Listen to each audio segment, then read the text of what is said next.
when Cameron was in Egypt's land. Let my Cameron go.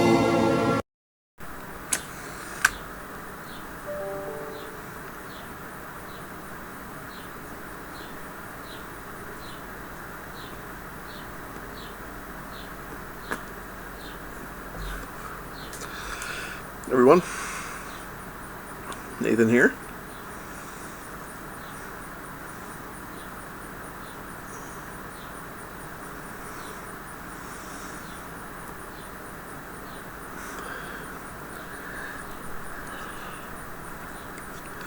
Lighten up the 17th day. Couldn't say that yesterday because that would have been copyright infringement on Scott at the 16th day, so don't want to mess around with that because them Georgia boys are nuts.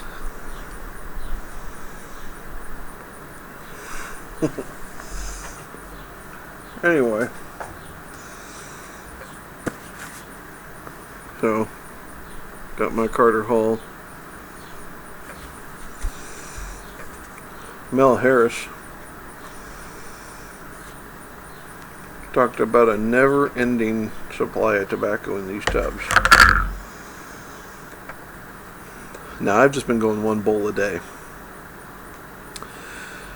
on this stuff just to preserve the cob.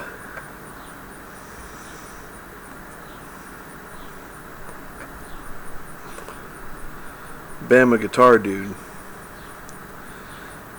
rolling through, I think he said 77 bowls through day 20 or something like that. I mean, goodness gracious.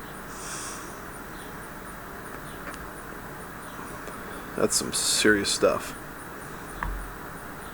Anyway, so Mel, this tub was brand new.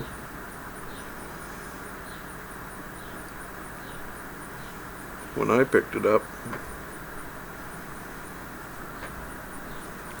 And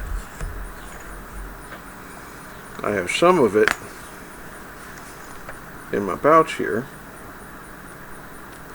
A decent chunk of it, actually.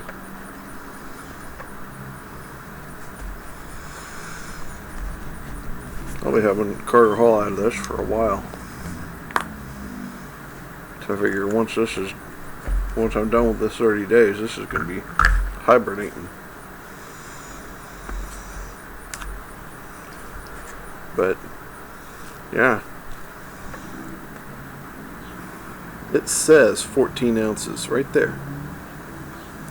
14.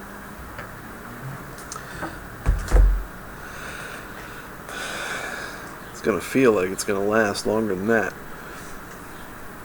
Could be another reason. It's like the Mary Poppins bag of tobacco. We'll say that way.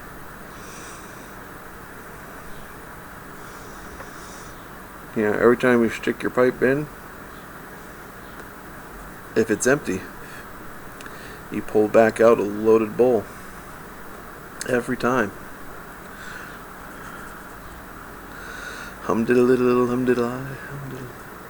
Anyway.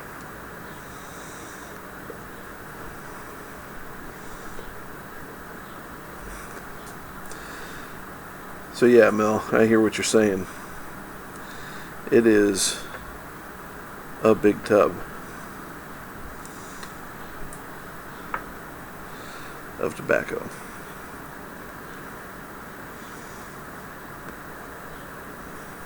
But it's a big tub of good tobacco.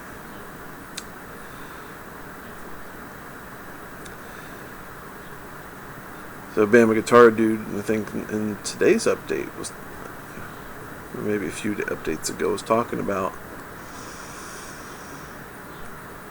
how he thinks Cobb's flavor gets better. It's like seasoning cast iron. Of course, being a northerner, I jokingly look at him and I would say, like with soap and water.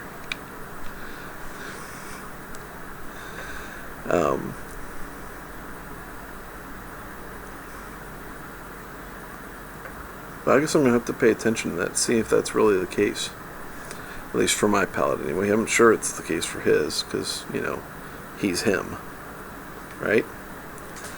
So that'll be an interesting thing to think through and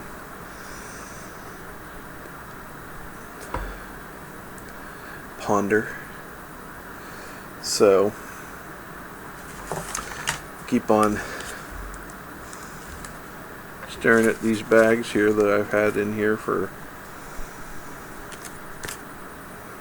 2 weeks now, I think. And they've been sitting out here in the garage getting that heat press on. Now it's not the same kind of press that you get with those factory presses, but there is some pressure holding these things together. So I mean, this is going to come out as a nice, decent sized clump.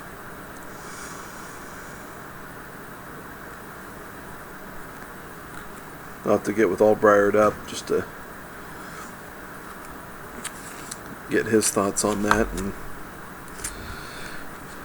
especially get his thoughts on what he thinks of this idea here with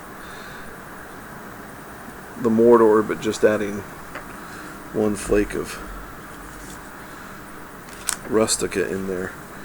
Rustica is so difficult to burn that I don't smoke it all that often, and it's enough of a powerhouse. I only really have a third of a flake at a time, or half a flake.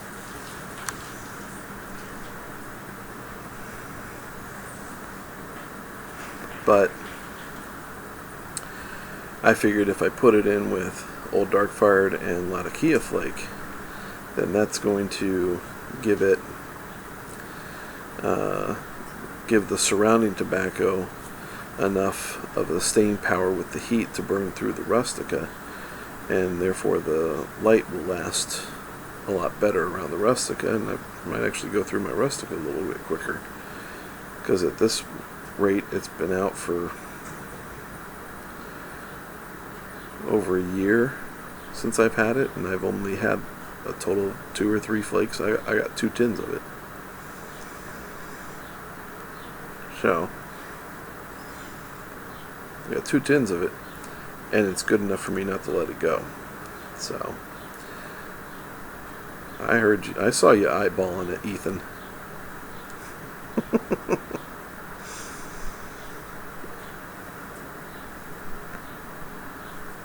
Anyway, so that's my update for today. So day 17 in the books, good stuff. It's all a blessing. So hey, speaking of which, count them. Be thankful for them. And when all that's said and done, grace and peace to you.